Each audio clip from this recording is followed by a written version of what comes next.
mass shootings, they not only just happen in schools, but they also happen in public places and grocery stores, like the mass shooting at a Tops in Buffalo, New York.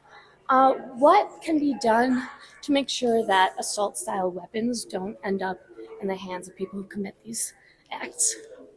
Well, you pointed up that it could be mental health that is a challenge, and if they are adjudicated as being mentally incompetent, then they shouldn't have access to firearms.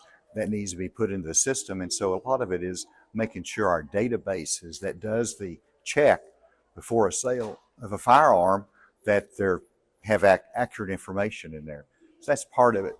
You mentioned businesses and the security responsibility falls on the business. They got to keep their workplace safe, which is a shame in our society that businesses have to have that burden.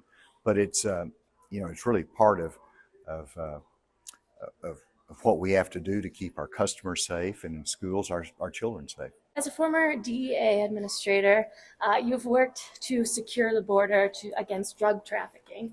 What's just one other thing that can be done to fight the opioid crisis? Well, I mean, first of all, you've got to make sure that you control our opioids in the United States, that they're not marketed as something that is not risky and has some addiction consequences to it. So that's something I believe we have remedied so far, but we've got to be vigilant about avoiding the diversion of our opioids.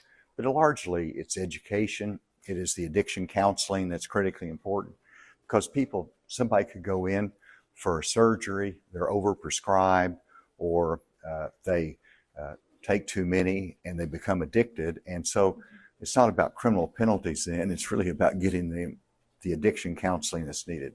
Or PFAS, or forever chemicals. They're found in many things like food packaging and clothing, and even in New Hampshire, around the state, 100 soil samples, there was PFAS found, and it can be found in the water here too. There's been instances. What are some measures we can take to make sure this doesn't become a bigger problem? And this would come from a whole variety of products, right? So that's the responsibility of the consumers to buy well and dispose well. But then secondly, it's responsibility of our Federal Trade Commission or to make sure that we're making environmentally safe products that don't endanger the soil, don't endanger human beings.